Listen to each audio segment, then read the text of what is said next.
Good evening, ladies and gentlemen, boys and girls, and welcome back to the Anfield Talk YouTube channel. This is a brand new TAT pod. I'm here with Mohammed. You guys know Mohammed, but how you doing, mate? I'm good. I'm good. You, hope everyone in the chat's good also. I'm good. Yeah, man. International break's come and gone now, thankfully. So, yeah, we're back here on the channel. We'll be here every pre-match, every post-match, with other bits and pieces as well, guys. So, it's good to see you back, Mo. And James, who's an Everton fan, who I've done a video before when things.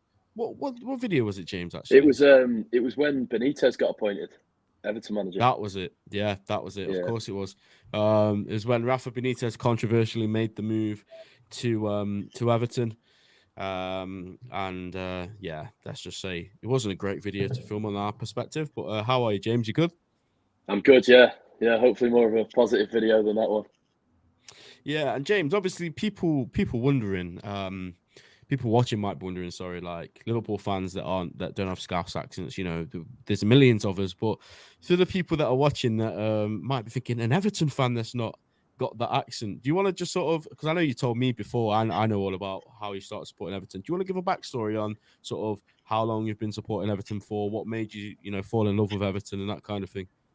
Yeah, so my dad's from Liverpool and my granddad as well. So they were both season ticket holders, and then I think I've had my season ticket for about 12 years now, and started going away the last couple of years as well. So Nice. like just got into it through that, but never looked back really. No, exactly. Yeah, followed their footsteps. And obviously, as you can tell, guys, we're gonna touch on the Merseyside derby. We're just briefly gonna touch about the international break because I know it's boring. It's absolutely terrible. But Mo, there's ups and downs for us. We had Darwin Núñez scoring goals.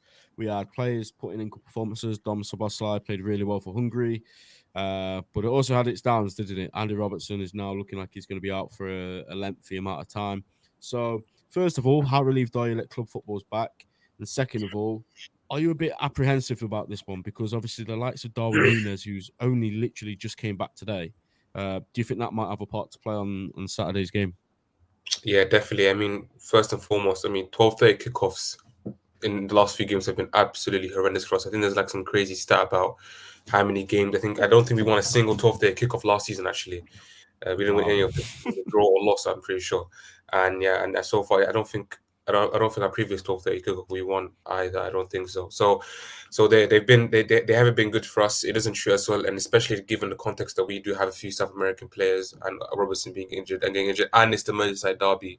The whole thing just becomes all of the conditions, all the factors going into this game don't really suit us. But it is at home, which is the only thing, which is a massive positive. If it was away from home, I could as a park 12:30 kickoff, absolutely horrendous. But it's at home, so that's a massive positive for us. And just quickly on the Robertson thing, I'm hoping that Tsimikas, I know he's been playing quite well for his country recently, and I know he hasn't really had a look into this season, but I just hope he can kind of replicate that similar form that he had at the beginning of the 2021 season, where if you guys remember, Robertson got injured in pre-season. He came in, and Tsimikas was excellent. He got a few assists, he was putting in great crosses, and he was playing very well for us. So I hope that Tsimikas can have that same mentality he had when he came in for Robertson that season, which is to just smash it and go really put some good performance. And if he does that, we know he can be a very competent left back at the very least. Yeah, absolutely, spot on. And we'll probably get on to a bit more with Tsimikas a bit later on when we discuss the lineups, because obviously if you guys have watched our previous shows before, we do like to do predicted lineups, and I think there's a bit of a conversation as to whether it will be Tsimikas or whether people would rather go with one of the centre backs there. Whoops, that is not the button that I meant to press. There we go. There has been those sort of conversations taking place, and maybe someone may have seen my tweet a few days ago. Actually, I said that I'd rather a centre back play there because I'm not too impressed with Kostas Tsimikas this season, or not just this season. When he's played, I don't really rate him. But that debate will come when me and Mo pick the Liverpool team a bit later on. But James, coming to you, mate, how was the international break for you and the players that you have that may have played? I don't obviously follow Everton players as closely as you, but first of all, did many of them go out and play? And are you in the same boat as us? Did any come back sort of missing a limb or anything? Well, we're in that's probably where we have the upper hand on you. Of we've had less players go out on international. Obviously, Pickford played the other night for England. Amadou Onana got sent off for Belgium the other day. But apart from that, I'm not aware of any injuries anyone's picked up, and we don't have any South Americans anymore since Richarlison left, and James and Yerry Mina. So no one's coming back after playing like early Wednesday morning, like a few of your lads will have done. Exactly. Yeah, Darwin Núñez played against Brazil, and I think that was midnight on No, not Sunday. It was midnight on Wednesday or Tuesday, one of them anyway. But he came back today. He came back in now in the training. Everyone is in full training apart from the players that we obviously know of, like Thiago, Bajcetic, Robertson.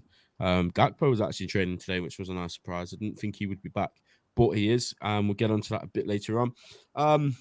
But James, sticking with you, I want to hear about Everton's season. I want to hear about the start of the season because obviously last year it was looking really bleak. You know, I went to Southampton away the last day of the season and there was a bit of a party atmosphere, hoping that Everton would be going down. We didn't really have anything to play for at all. So there's a few songs going around. Didn't happen. Obviously, you stayed up. And this season, let me just check. You are currently 16th, 2 wins from 8 with 1 draw and 5 losses. So, yeah, talk about the start to the season for Everton and how do you feel like? Do you think that that's going to have an impact in this game, or is it one of them where, you know, it just might not have any sort of impact at all?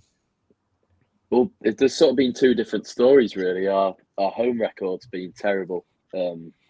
We had some, you'd like to think, early fixtures that looked good on paper.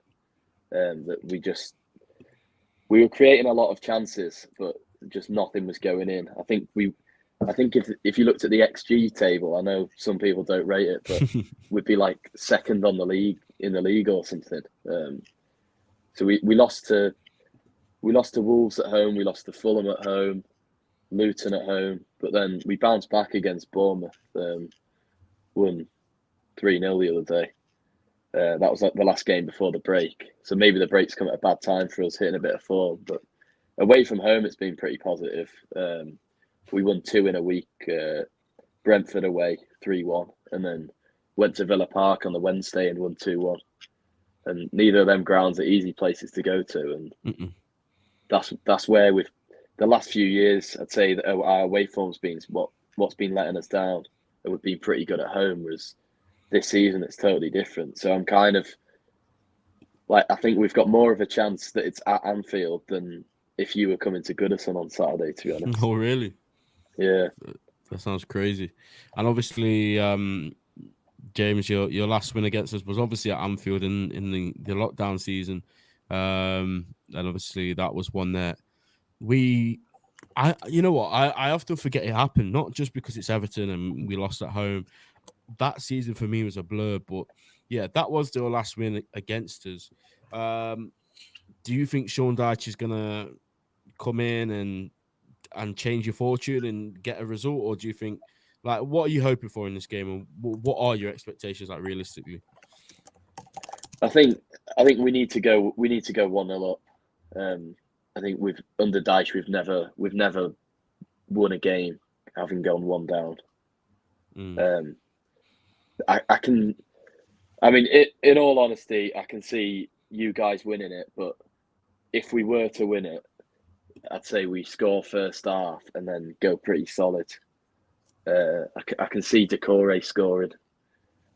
He's got a few goals recently. He's very good on corners and stuff, like the not winning the first ball, but it always seems to fall to him, and he's got a good strike on him.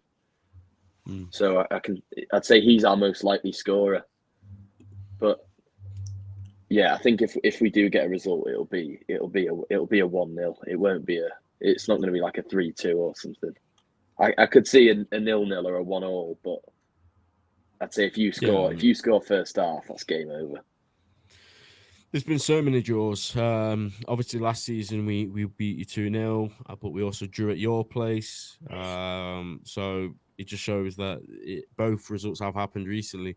Mo, according to you, mate, from our side of things, the season so far, I think it's been good. Lots, It's been positive. lots of positives in terms of like performance Exactly. Yeah. wise. Like the feeling on most fans is definitely positive, even though the last two results haven't been wins for us. The fact that we're going into this international break knowing that we're in a good place, and it's more just the belief, I guess, more that kind of like that kind of. It's not whereas last season where every international break or after a couple of games it feels like doomsday or radical change. That the social media, the vibe around the stadium, the belief within the team, the squad, all that is very much positive. And just quickly, I was going to mention the Sean Dyche thing. Like Sean Dyche actually has a very poor record against Klopp. I don't know if that actually come into play when it comes into the game, because obviously he's with Everton now. But I think other than the 1-0 that we lost with the penalty, his only other win against Klopp was that one. I don't know if you guys remember 2016 Burnley Liverpool, ages ago, like beginning of 2016 season. It was ages ago, and that's his only other win against Klopp. So, and Sean Dyche does tend to have a poor record against managers like Klopp and Pep, and it tends to be big scorelines as well. Actually, so like people often associate Dyche with this very hard to score against, but we tend to do score quite a lot. We tended to score quite a lot of goals against Burnley when we played him before Everton, but yeah, I definitely the point James made about Decore is a very good point, because Decore and even players like Onana, also these players love to um, go very advanced in midfield, like late runners in the box or getting tap-ins in the box, and that could be quite a very weak point for us. I know the one negative about us this season is that we have been very leaky, very leaky, and it's leaky in the sense that it's not like for 90 minutes we get battered, or for 90 minutes we concede lots of chances. It's more that lapse of concentration, that lapse in the high line, or that deflection in the box, or a missed corner or something like that. We can be very error prone when it comes to stuff like this, and players like Ducour and Onana, they will feast on opportunities. Like they will feast on a good corner, they will feast on a mistimed tackle in the box, or a ball ricocheting or something, and they will score. And this could be and that's where I see our biggest weak point. So I definitely agree with James that if we're going to concede, it probably will be to someone like Onana or Ducour, and it definitely will be a set piece or a ricochet or something like that, 100%. Yeah, I'd add James Garner to that list as well. He's been very good at pressing and winning it back high up the pitch, Yeah, and starting yeah. chances. Everton's midfield, that intensity in their midfield is their biggest strength. That because you can talk about the rest of their plays, but that midfield three gives their all every single game, and you can see it, and you can see it in the way they play. But it isn't like last season. This time we do have a different midfield. We have a midfield that we can all say we believe in more, even though the number 6 issue is a big issue. And we will talk. I know we're going to talk about the lineup later, but McAllister playing number 6 is going to be a very heated debate point in terms of if he actually ends up playing there, or what a midfield three is. Because I think in this Everton game, when you look at where all their strengths come from, our midfield is going to be the biggest area in terms of whether we win or lose that game. So yeah, I definitely think the battle is going to be in midfield. It's a cliche, but definitely against the game against Everton, when you consider all of their strengths and the intensity comes from midfield, we're going to win or lose it in midfield 100%. Yeah, I think I might have a little drop in my connection here, so apologies if it's lagging or anything. Am I all right? Yeah, all good. Yeah, good. Yeah, I agree. I think obviously this season we've conceded first an awful lot, and I think that's a habit that we're trying to get out of. So I think obviously Everton are going to come out at us and do whatever they can to either force corners or maybe long throw-ins or something like that. But we've got to be confident, Mo, because like you said, we've seen the good signs this season. Obviously, we're seeing some things where we need to improve on slightly. But I was at this game last season when we won 2-0, the one where the Robertson and Pickford thing happened, and Gakpo got his first goal as well. And that's in a season where, let's be honest, we were absolutely shocking. Even at home against teams like Everton and Leeds United, and even like that Leicester City game that we won. I remember coming home from that game thinking, like, we've won, but how, sort of thing. So I'm just thinking, like, if you can beat them then surely now, like, if things are clicking with Dom Szoboszlai, just absolutely running things from midfield, we have to be confident, but obviously we can't be naive, because this is a derby day. These are our local rivals, and they are going to want to come here and do something, whether it be a draw or a win. we can't take them for granted. If it was somebody like Luton or Forest or somebody coming to Anfield, then you know we'd probably all be here very confident, and I am confident. Don't get me wrong, but what I'm saying is we can't be too confident because this is a Derby Day game. Like I said, they are going to come to Anfield and try and win. And like you said, the intensity of their midfield is going to be there. So yeah, let's get straight to the lineups then. Let's get into predicted lineups, and we will go with, even though James, you are the visitors, we do like to do guests first on this channel. Sure, So yeah. we are going to go with the Everton team first. Is this the sort of formation, or is it going to be something different? Yeah, 4-3-3 kind of. Yeah, that 4-3. works. Okay, Yeah. perfect. Yeah. So we What obviously I need a would say goalkeeper. is that I think we're in a much better position than when we last came to Anfield in terms of we had Ellis Sims starting up front Yes, you did. because we only had two fit strikers in Neil Mopey and Ellis Sims, and Dyche even said today in his press conference that with respect to Ellis Sims, he's Dominic Calvert-Lewin's in a different category to him. Of course. A fully fit and firing Calvert-Lewin's up there with one of the best strikers in the league for me. So obviously it'll be Pickford in goal. Do you want me to go for what I think the lineup would be, like what I think Dyche will pick, or what I pick? Just whatever you feel, mate. What you'd want to see, I guess. Yeah. Yeah, I'd go for. So there would be when we went to Villa away the other week, we went 5 at the back and he put Michael Keane in there. So he could do that, but I don't think he will. So the centre backs will be Tarkowski on the right and Jared Branthwaite on the left. They've been pretty solid this year. Branthwaite's had a very good start this on season. my FPL bench the other week, and he got 6 points or 7 points. I was Oh fuming. yeah,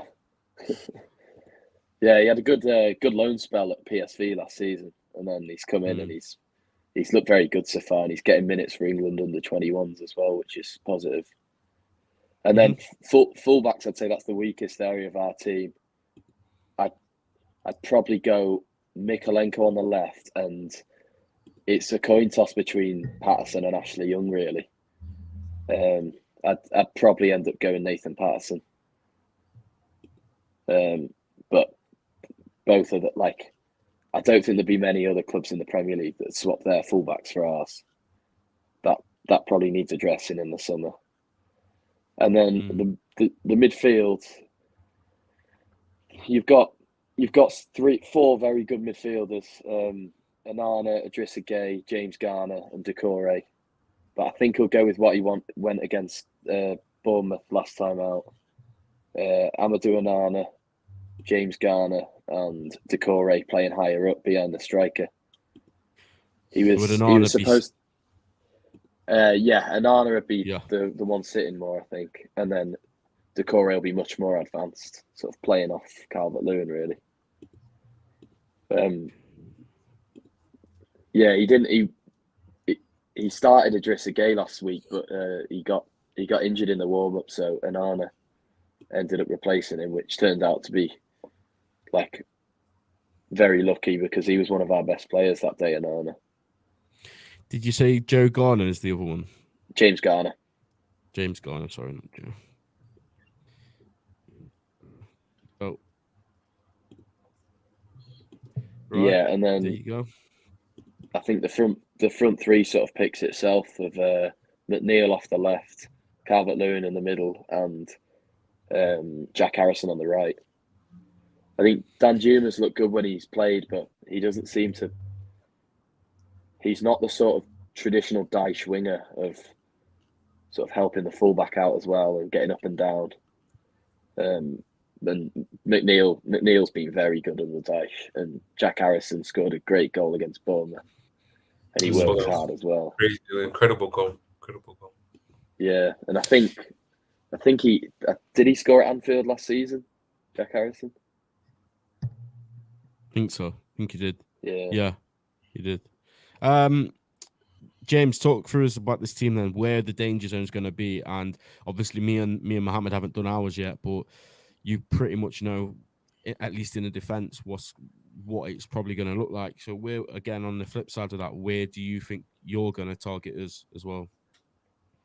So I think traditionally most teams come and attack that right hand side against Liverpool, don't they? With Alexander Arnold at right back, but Mikalenko's not really the sort of fullback that'd be overlapping kind of. So McNeil's that'll be a good battle, I think, to see McNeil up against Alexander Arnold.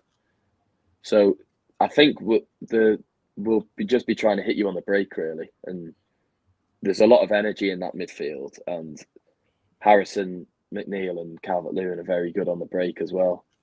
So I think that's where our chances will come from. But our weak area is our fullbacks really. I think Mikalenko defended really well against Salah at Goodison last year, and he's had some very good games against Bukayo Saka as well. So defensively, he seems pretty solid, and McNeil's very good at coming back and helping him on that left-hand side. But I think, yeah, the wide areas is where you'll get your joy, I think, because the midfield's pretty solid. Yeah. And Mo, coming to you before we pick our teammate, what in this team are you looking at which makes you think, okay, actually, we might have to like tighten up here or there? Is there anything from that team that worries you? I mean, we touched on the midfield threat that they pose, and they pose a humongous midfield threat. I mean, like I said, Decore and Onana, especially these two are players who can definitely finish in the box, and they're humongous set piece threats. And the intensity of our midfield, and I know Soberslide and McAllister have played fantastic for the club so far, but that number 6 issue in the whole is a massive issue. I mean, can you imagine if we're trying to play out the back and you have Onana and Decore and Ghana pressing our 6, or similar to a situation that happened at Brighton where that first 20 minutes they killed us just by the intensity of their midfield and that pressure they put on our midfield with McAllister. So I look at our midfield and I see humongous threats. But just away from the midfield, I also look at McNeil also. I mean, McNeil and Trent, I do think Trent and McNeil have had some good battles in recent years. I know they actually know each other personally also, and I think McNeil can definitely be a threat for us in behind 100%. I think he barely scores goals, but when he does score, they're typically good goals. And I think that 1v1 he possesses a very very good dribbling threat. And James mentioned also with Mikalenko, he's a fantastic fullback also. He's defensively solid, and he also poses an attacking threat also offensively. But I don't think Everton are going to have too many attacking opportunities. It's going to be on the break where they kill us. And on the break, they're going to kill us through either a misplaced pass that we do, or they win the ball back high of the pitch. And if they win back high of the pitch, it's very, very likely that their midfielders are going to be involved in terms of who ends up scoring or who ends up winning the ball back. So definitely, yeah. But overall, I look at our team and I look at the context we're in right now and the context Everton are in right now, and I do think we should win the game. I do think that we have enough in our first 11 to contain that team.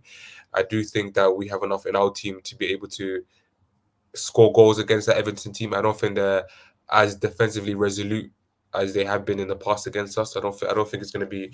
I look at that team and I think we should win hopefully. And I say that considering our team also and the good moment that we're in also as well. So definitely, yeah. Yeah, and we'll get on to our team in a moment. I agree with you. Let me just put that team back on for a second, actually. I think the midfield as well, when obviously Harrison's a tricky player, McNeil's a tricky player, and Calvert-Lewin, we've not really spoken on him as much as we probably should have, to be honest. I think he's right. I think when Calvert-Lewin's on it and when Calvert-Lewin's on form, he's a very scary player, and obviously he's had his injury problems and he's had all sorts of things going on, and he's not probably played as much football as Everton fans would have hoped. But again, from set pieces, we keep saying it, from corners, I think long balls as well is going to be something they're going to look to do if we play that high line, which we obviously will. We play it every single game. Yeah, he's sort of just going to linger around the halfway line and wait for those chances. So I think that's where it's going to come. But again, I agree with Mo. I'm looking at that defence and I'm thinking, if our forwards are on it, which they should be on a derby day, I think we should be looking to score a few goals there. I'm just putting a tweet out now, picking our starting 11. So you can get some people in here. But yeah, I think we've got to be, if that's the team, I mean, you did say that that's your one, so Dyche could do something different. If Dyche was going to do something different, James, what do you think it would be? The 5 at the I back think- thing. I think Ashley Young will probably start right back, I reckon. And he could play Idrissa Gana Gueye. But I was thinking that actually. Yeah. he's a very good player. Gana Gueye winning the ball back, which could be good in a game like this. But I just think maybe that why change the midfield if we won 3-0 last week? Yeah. But he is unlucky to miss out. He came up. He got injured in the warm up, but I don't think it was I think he's fully back now, and he's been training, so he's well in contention to start. But it could be Michael Keane coming in and dropping one of the midfielders, which There we are. that'd be another option he could do is put James Garner right back, because he's at some of his best games in an Everton shirt has been at right back, and he played there when England under 21 won the Euros. He was right back all tournament, and he was one of England's best players, I thought. Yeah, seems a bit versatile, doesn't he? We've picked the Everton team, guys. Now we're going to pick the Liverpool team. Obviously, we can pick some spots. I'm just going to pick the ones that we pretty much know are going to play Mo, just to save time. So obviously, Virgil van Dijk is going to be the left centre back, and Alexander-Arnold's going to be at right back. I'll leave the right centre back and the left back for now. I'll leave the DM for now. We'll go with Szoboszlai there. And then I'll just go Mo Salah. And then I think everything else is potentially up for. I think giving our options to, I think Diaz will definitely start. I think Diaz definitely start, yeah. Just because Gakpo, I don't think Gakpo and Nunes, I don't think, but both of them are definitely not going to start. So yeah. Yeah, and if you're just tuning in, guys, before we complete this team, make sure you smash the like button and subscribe to the channel. As you can see, there are some spots on the team that we haven't filled in yet. Please feel free to leave your comments over who you think should start at left back, in midfield, at right centre back, up front. Help us out. Help us, make a decision, really, because it might not be as straightforward as some people think. But let's talk about the left back then, Mo. Obviously, we alluded to it at the start. Robertson's probably going to be out for a while. He was coming out with his arm in a sling, which is never a good sight. It could hopefully look worse than what it actually is, but I've got a feeling he'll be out for a while. So that leaves the question, mate. Is it as straightforward as Kostas Tsimikas coming in, or is there going to be a twist? Typically, Klopp isn't one to make big risks like this. I don't think. I feel like if he was right back and we had a backup right back, I think he would still pick Joe Gomez, just because like that makes sense. And I don't think we've had this situation before, like where if Robertson's injured, then normally when Robertson's injured or there's a left back issue, we just put Tsimikas anyway, and that's what Klopp normally goes for. And in all of our games where Robertson hasn't started the season, it's been Tsimikas in like the cup games and stuff like that. And Tsimikas also played a few preseason games. I feel like, and especially given the context that Robertson is injured, I feel like this is even more reason he will start Tsimikas, just because I feel like if Tsimikas was to get overlooked when a left back is injured, I feel like that could cause humongous issues. And so I know I see people say Jerome Cornish might start, or should we put Gomez there, left back. I feel like with Klopp is going to be straightforward. I feel like he's going to trust Tsimikas and put Tsimikas there. So yeah. I agree. I think obviously I was one of those, to be honest, saying maybe try Kwanzaa or Gomez there, because Gomez did play left back when he first came to Liverpool. If you remember, he can play there. But I agree with you. I think Klopp will see it as Kostas is our backup left back. Like you say, the season we went for a quad when Robertson was injured at the start, he started then, he did well. He's done well. He's been steady, but I just think the drop off, and people will criticize Robertson and disrespect Robertson so much, but I still think the drop off between Robertson and Tsimikas is massive. So I agree. I do think Tsimikas will start, and it's a big chance for him. It's a big opportunity. Hopefully, he absolutely smashes it. George, we'll come to your comment in a moment. We'll do that when we go to the midfield. Right centre back. Obviously, Kanate has been unlucky over the last few weeks / months. Matip's been starting. What do you think is going to happen in this game?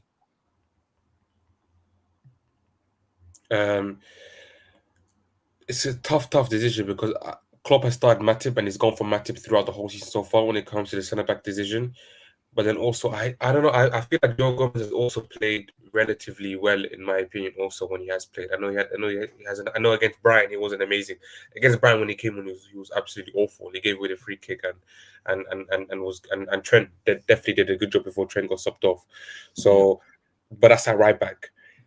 But my instinct is saying that Matip is going to start because, like I said, Klopp, I feel like he's just going to go for that continuity. And number two, also, he started Matip throughout the whole season, so I can't see any reason as to why he's gonna switch out the season. And I also think that he's going to want to keep Gomez on the bench just in case he might switch out Trent in case Trent has issues. And I feel like he might just keep Gomez on the bench to keep Gomez fresh. So I think Klopp's instinct and my instinct is that he's going to go for Matip at centre back 100%.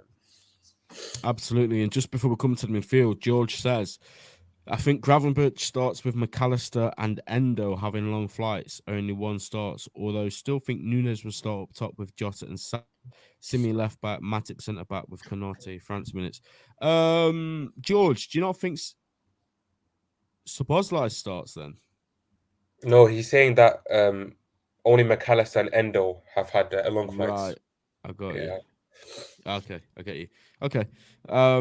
Yeah, so with that, who do you think is going to be the DM? McAllister, It's such a difficult decision because in our previous games after the international break, Klopp has started McAllister and put McAllister in anyway, even though he had a long fight that last night. I think against the Wolves 12th day kickoff, was it? That he put McAllister in anyway, even though it was after a long flight. So it's such a difficult decision because he didn't play that well against Brighton at the number 6. It's a 12th day kickoff and he's come back from international duty. But this exact same scenario, Klopp still started him against Wolves. So it's such a difficult decision. And will he really start Endo? He might think Endo's an even bigger risk than starting McAllister. And I don't think Gravenberch will play 6. I think Gravenberch plays he'll play alongside the midfielder. It's such a difficult decision. I'd go Endo personally. Do you know why? I think obviously McAllister was his former team and he's not really DM on his own. But I just think he was poor against Brighton. And McAllister, we know what he can offer. We've seen it. We've seen how good he can be. But I think George is right. I think with the power and all of that Onana and Decore have, I think I would rather have, now, no matter what your opinion is on Endo, if you rate him or not, I would much rather have a natural DM in that situation than Alexis McAllister, especially if he's going to play on his own, which McAllister does for us. So I would go Endo, but like you say, Klopp has started McAllister. I'll leave it up to you. What do you think? I would love McAllister to start because I think McAllister's better than Endo, but I'm gonna go for Endo also because I feel like overall Endo is the less riskier option. And I think I will honestly start Gravenberch. I think Gravenberch has played well in every Liverpool game he's played so far. I think it's the perfect time for him to start because McAllister is obviously international duty and Diaz, Nunes also. We might need someone else to also bring that intensity. I feel like Gravenberch is going to be fresh. He's going to be ready to go. I feel like this is a very good game for him to start. So yeah. And then that's just the striker: Darwin Núñez, Gakpo, or Diogo. It's weird, but I don't think Gakpo will start regardless. I think it's going to be between Núñez or Jota. But the person who made the comment made a good option about whether it could be Jota and Núñez because that could honestly be a shout rather than Klopp starting Diaz at left wing. But I think if I'm Klopp, I'll still start Diaz at left wing. I think he's had some good games against Everton, and I will start Núñez also. I would start Núñez against Everton, in my opinion. I think I'd be most scared of Jota starting up front because he always seems to bag a goal against us, doesn't he? He seems to bag a goal against everybody. He's such a clinical finisher, honestly. Such a clinical finisher. Yeah, he's a clever player, isn't he? So is Gakpo, to be honest. Like, just very clever footballers. James, talk to us about that team, mate. Obviously, it's pretty stacked. So there's probably a lot to unpack there. Obviously, there's a couple of players that wouldn't normally start. But, yeah, what are you saying? Like, where do you think this team could hurt your team the most? What are you most scared of? Or we'll flip it as well. Do you see any weak links that, we spoke about before where you're thinking, actually, yeah, we might have a chance there? Well, I think the front three's always since Klopp's been in charge, the front three's always been the most scary part. I think they score a lot of goals. The midfield, so Bosley looks like a really good player, but I can't say I've watched much of Gravenberch or Endo. So I'll be interested to see how they get on against our midfield, who you'd probably say that's our strongest position. I think the fullbacks are who we need to target. I think obviously Alexander Arnold's very good going forward, and Tsimikas has got a decent cross in him as well. But I think they'll have a tough job up against McNeil and Harrison if they're both on it. And it will be a good battle, Calvert-Lewin against the centre backs as well. I just hope he's up for it. And the goalkeeper's obviously a good player, isn't he? Yeah, I mean he's not bad, is he, Alisson Becker? But I think, I feel looking at that team that we just put on the screen there, I would be confident, and I know there's Tsimikas in there, and I know that there's Endo in there, and they're not everyone's cup of tea, and that's completely fine. But that's just what we're saying. Klopp could do something completely different. He could go with a centre back at left back. He could go with Gravenberch. He could go with Endo. He's still got loads of options, even though players are injured, which I think is the biggest improvement we've got this season. You know, we've got players that are out injured, yet we've still got options. We've still got so many different things that we can do, and I think that is a credit to the people that were on board in the summer making these decisions. Eric, I'm not reading out his name, but we'll just call him Eric. Says, knowing Klopp, it will be Jota, but the form Nunes is in, if he's fit enough, he starts unquestionably. Absolutely spot on, Eric.